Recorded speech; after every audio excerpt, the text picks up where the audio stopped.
Friends, जय माता दी। कैसे हैं आप सब दोस्तों? एकादशी है और जब भी एकादशी आती है तो हम श्रीमन नारायण भगवान का पूजन करते हैं। नारायण यानी कहा गया है कि पुरुषों ने जल को नारा कहा है और भगवान का अयन निवास स्थल है जल, इसलिए वे नारायण कहलाते हैं।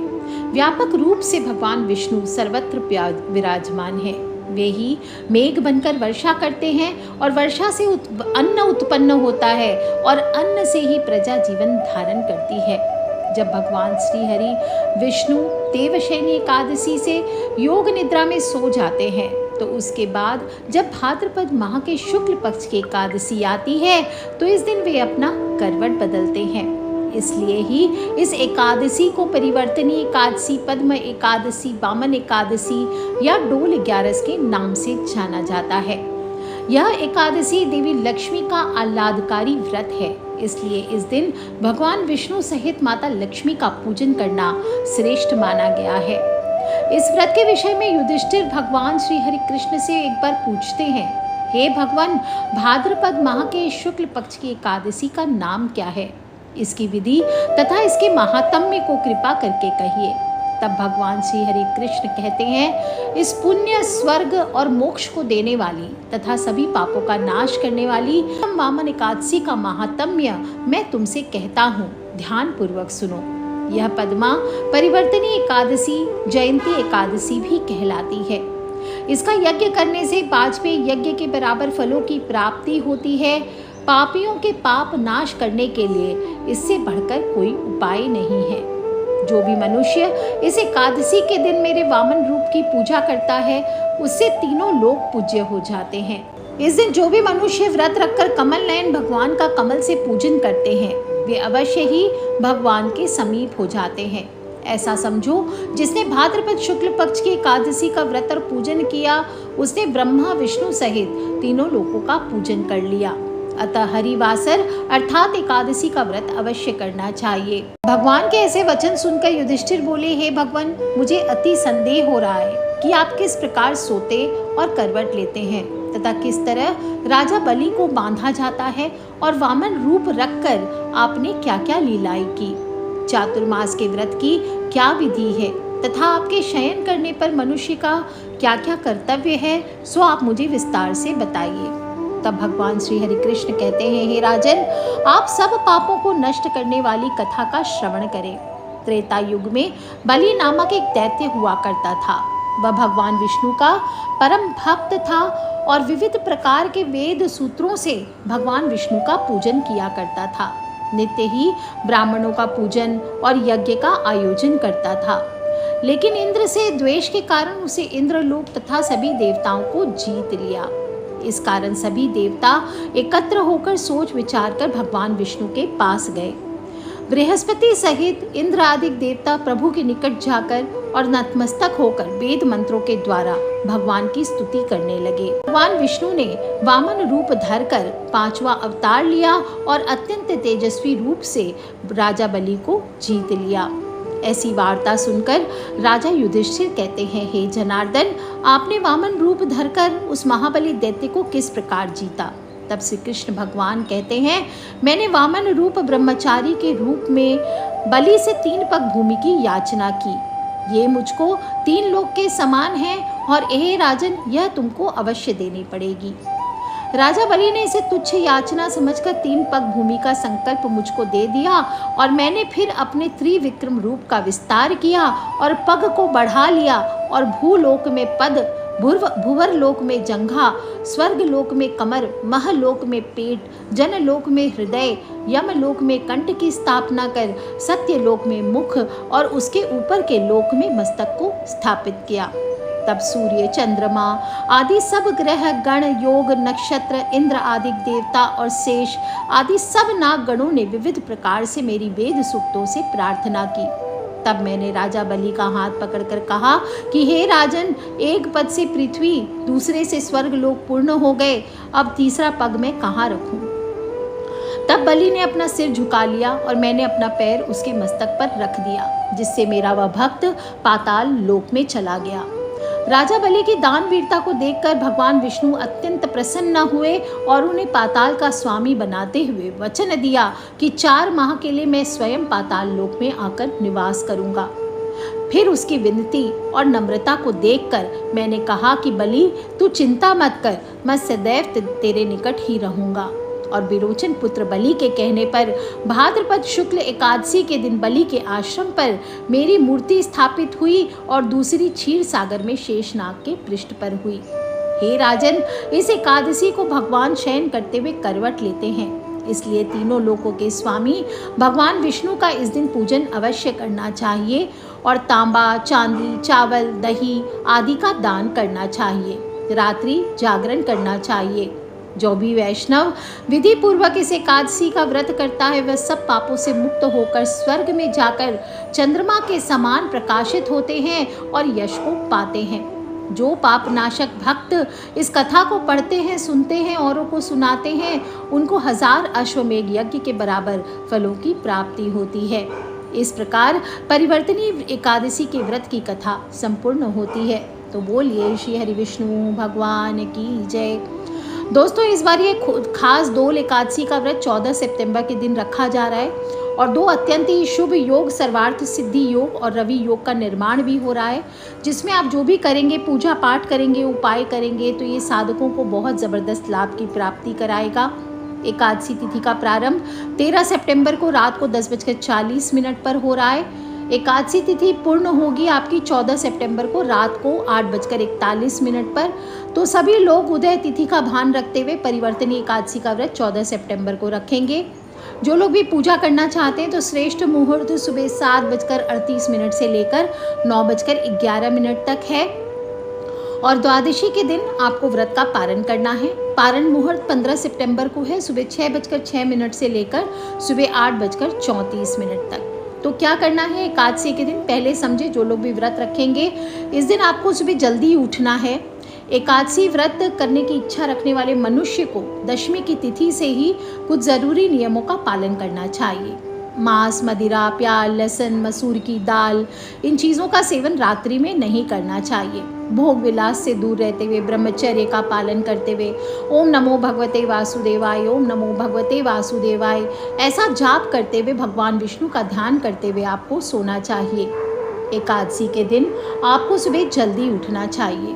घर के मुख्य द्वार की साफ सफाई करके हल्दी के जल का छिड़काव करें, तोरण सजाएं, रंगोली लगाएं। इस दिन लकड़ी का दातुन ना करें। नींबू, जामुन, आम के जो भी पत्ते मिले उसको लेकर चबा लीजिए और उंगली से कंठ को साफ कर लीजिए। इस दिन वृक्ष से पत्ता तोड़ना वर्जित बताया गया है और यदि इस दिन ना मिले कोई पत्ता तो आप पानी से 12 बार कुल्ला कर लीजिए। इसके बाद स्नान करें। आज के दिन नहाने के पानी में हल्दी मिलाकर स्नान कर सकते हैं या विशेष रूप से अगर आपके पास अत्र है, कोई भी एनर्जाइज या सिद्ध अत्र हो तो 2 बूंद संपूर्ण स्नान कर लीजिए। इसके बाद 2 बूंद अत्तर पानी में एक मग में मिला लीजिए और फिर उसको अपने सारे शरीर पर डाल लीजिए। मल कर उसको सूखने दीजिए। शरीर पर पोंछना नहीं है, शरीर को ध्यान रखिए। इसके बाद सुंदर हल्के लाल, पीले, नीले, हल्के नीले रंग के, गहरे नीले नहीं, हल्के नीले रंग के, गुलाबी रंग के वस्त्र आपको धारण करने चाहिए। इस दिन काले और गहरे नीले, भूरे आदि रंग के वस्त्र धारण ना करें। फिर 1 लोटा जल सूरज भगवान को अर्पित करना है। ओम सूर्याय नमः, ओम आदित्याय नमः, ओम भास्कराय नमः। उसी लोटे में जल ले लीजिए, थोड़े से काले तिल ले लीजिए, दक्षिणमुखी हो जाइए और अपने पितृ के निमित्त 1 लोटा जल अर्पित करना है। ओम सर्वेभ्यो पितृभ्यो नमो नमः, ओम सर्वेभ्यो पितृभ्यो नमो नमः या पितृ पितरानी की जय। इसके बाद भगवान श्री हरि की प्रतिमा के सामने या उनकी जो फोटो, तस्वीर आदि है उनके सामने आप बैठ जाइए। पूजा का स्थल साफ कर लीजिए। आप चाहे तो अलग से चौकी स्थापित कर सकते हैं या अपने पूजा रूम में ही पूजन कर सकते हैं। थोड़ा सा जल अपने दाहिने हाथ में या एक कॉइन लेकर के संकल्प करें कि आज मैं किसी भी चोर, पाखंडी, दुराचारी मनुष्य से बात नहीं करूँगा, ना ही किसी का दिल दुखाऊंगा। रात्रि को जागरण कर कीर्तन करूँगा। ओम नमो भगवते वासुदेवाय इस 12 अक्षर मंत्र का ज़्यादा से ज़्यादा जाप करूँगा और राम, कृष्ण, नारायण आदि विष्णु भगवान के सहस्त्र नाम को अपने कंठ का भूषण बनाऊँगा। भगवान विष्णु का स्मरण करें, प्रार्थना करें दोनों हाथ जोड़कर, हे त्रिलोकीनाथ मेरी लाज आपके हाथ, मुझे इस व्रत को पूरा करने की शक्ति प्रदान करें। मैं श्री हरि की प्रसन्नता और मोक्ष की कामना से इस व्रत को धारण करता हूँ। मेरा यह व्रत अच्छे से पूर्ण हो, इसके लिए हे श्री हरि आप मुझे कृपया अपनी शरण में लें। इस प्रकार से संकल्प लेने के बाद कॉइन या जल वहीं छोड़ दे और घर के ईशान कोण में पीले कपड़े पर पीतल के कलश में जल और पीपल के 11 पत्ते रख करके उस पर आप चाहें तो श्री राम जी, श्री हरि विष्णु भगवान का कोई चित्र हो, मूर्ति हो, लड्डू गोपाल हो, इनको आप स्थापित कर इनका विधिवत पूजन करें। सबसे पहले भगवान का अभिषेक किया जाता है। शुद्ध जल से आप अभिषेक कर सकते हैं, पंचामृत से अभिषेक कर सकते हैं, दक्षिणावर्ती शंख में आप जल भर के अभिषेक कर सकते हैं। और अगर आपके घर में पैसों की कमी चल रही है तो आपको लगता है कि पैसों से जुड़ी समस्या आए दिन आती ही रहती है, तो आपको इस दिन केसर वाले दूध से भगवान का अभिषेक करना चाहिए। इससे कभी भी आपके जीवन में धन की कमी नहीं होगी, आपकी तिजोरी हमेशा पैसों से भरी रहेगी। पीतांबरधारी है प्रभु, उनको शुद्ध जल से फिर अभिषेक करने के बाद आपको उनको पोंछ लेना चाहिए और उसके बाद पीले वस्त्र धारण कराएं, जनेऊ धारण कराएं, केसर चंदन का तिलक करें। चंदन का ही इत्र चढ़ाया जाता है और भगवान को तिलक पर चावल नहीं चढ़ाए जाते, सफ़ेद तिल लगाए जाते हैं, इस बात का ध्यान रखें। पीले ही पुष्पों से श्रृंगार कीजिए, पीले पुष्प अर्पित कीजिए और जनेऊ जो आप चढ़ाएंगे उस पर चाहे तो आप केसर लगाकर भगवान पद्म को समर्पित कर सकते हैं और चंदन से धूप कीजिए। इसके बाद अब 11 बाती की एक बाती बना लीजिए रुई की और फिर गाय के घी में हल्दी मिलाकर दीप जलाना चाहिए। केला, पपीता, ताल मखाना, साबूदाने की खीर आदि का भोग लगा सकते हैं। आप पूजा में ऋतु फल चढ़ा सकते हैं, तिल के आइटम्स चढ़ा सकते हैं और अगर आपके पास पीपल का पत्ता मिल जाता है तो आज के दिन जो भोग आप चढ़ाएंगे भगवान को वो पीपल के पत्ते पर रख कर चढ़ाना चाहिए। विशेष उपाय बताती हूँ। पीपल का पत्ता ले लीजिए, उसके ऊपर दूध और केसर से बनी हुई कोई भी मिठाई रख लीजिए और 7 बार ओम नमः श्रीमद् वत्सलाय नमः, ओम नमः श्रीमद् वत्सलाय नमः, ओम नमः श्रीमद् वत्सलाय नमः, इस प्रकार बोलते हुए आपको वो पत्ता सहित भगवान को अर्पित कर देना है और फिर वहीं बैठ करके आप चाहें तो एक माला का जाप कर लीजिए, ओम नमः भगवते वासुदेवाय या ओम नमः श्रीमद् वत्सलाय नमः, इस मंत्र का आप जाप करें। और बाद में जो भोग रहेगा ये आपको पत्ते सहित गौ माता को खिला देना चाहिए या किसी को दान कर देना चाहिए।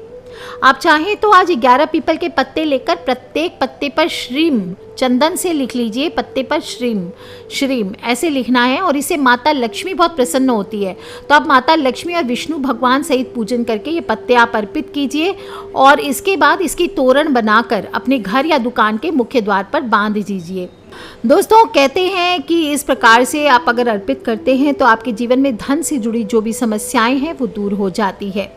एक बात का और ध्यान रखिए, जो लोग भी तुलसी चढ़ाते हैं, कई लोग क्या करते हैं तुलसी को भगवान के चरणों में अर्पित करते। कभी भी तुलसी को भगवान के चरणों में अर्पित नहीं करना चाहिए, हमेशा उनके मस्तक पर विराजमान करना चाहिए, इस बात का ध्यान रखें। पूरे दिन ज़्यादा से ज़्यादा मौन रहते हुए ओम नमो भगवते वासुदेवाय, ओम नमो भगवते वासुदेवाय, ओम नमः श्रीमद् वत्सलाय नमः, ओम श्रीमद् वत्सलाय नमः मंत्रों का जाप करें, विष्णु सहस्त्र नाम का पाठ करें, लक्ष्मी सूक्त का पाठ करें और परिवर्तनी एकादशी के व्रत की कथा जो मैंने आप लोगों को पहले सुनाई है वो अवश्य सुननी चाहिए।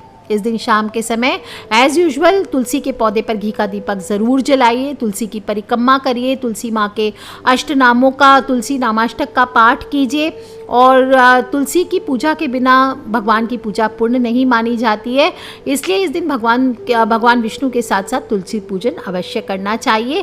कहते हैं इससे भगवान विष्णु की असीम कृपा अपने वैष्णव के घर बनी रहती है, कभी धन की कमी नहीं होती है। अगर आप बहुत ज़्यादा कर्ज से परेशान हैं तो इस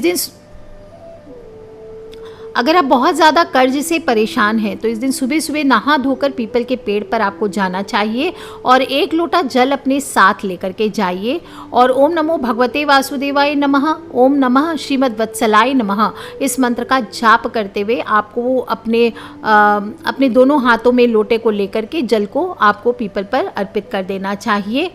और आप चाहें तो शाम के समय पीपल के वृक्ष पे जा कर के आपको जल नहीं चढ़ाना है, सिर्फ एक दीपक लेकर के जाइए सरसों के तेल का, उसमें लाल कलावे की बाती ले जाइए और पाप नाश की प्रार्थना करते हुए आपको पीपल के वृक्ष पर जला देना चाहिए। इससे आपको जल्दी ही कर्ज से भी मुक्ति मिलती है और जाने अनजाने आपने पाप कर्म किए जिसका भोग आप भुगत रहे हैं तो वो भी दूर होते हैं।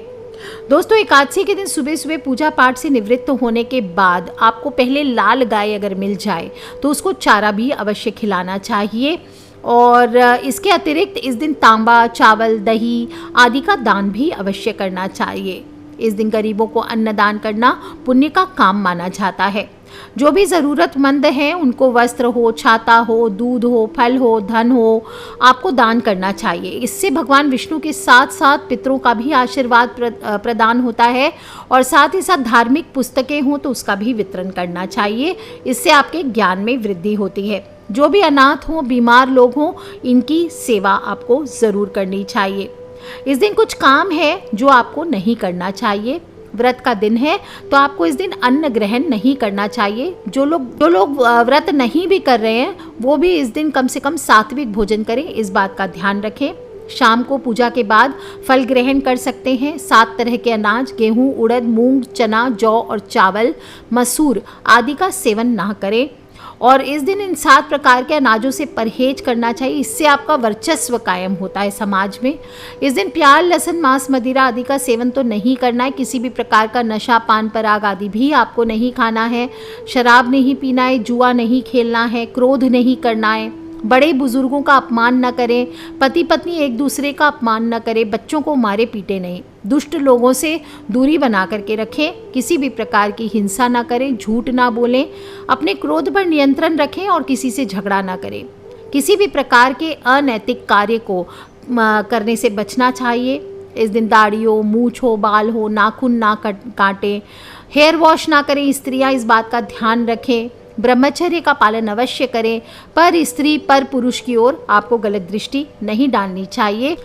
तो कर लीजिए उपाय दोस्तों। भगवान विष्णु आज कहते हैं बदलेंगे करवट, डोल 11 कहते हैं इसको, और कहते हैं कि जब भगवान विष्णु करवट बदलते हैं तो आपका भाग्य भी बदल जाता है, आपका दुर्भाग्य भी सौभाग्य में बदल जाता है। अगर इस दिन को आप पूरा यूज़ करें, और ख़ास रूप से मैंने पीपल के पौधे के पत्ते का उपाय बताया है, उस पर अगर हो सके तो आप भगवान विष्णु को उस पीपल के पत्ते पर भोग रख करके अवश्य अर्पित कीजिए। तो कर लीजिए उपाय दोस्तों, खिलखिलाते रहे, मुस्कुराते रहे। ठीक है फ्रेंड्स, लव यू ऑल, जय माता दी।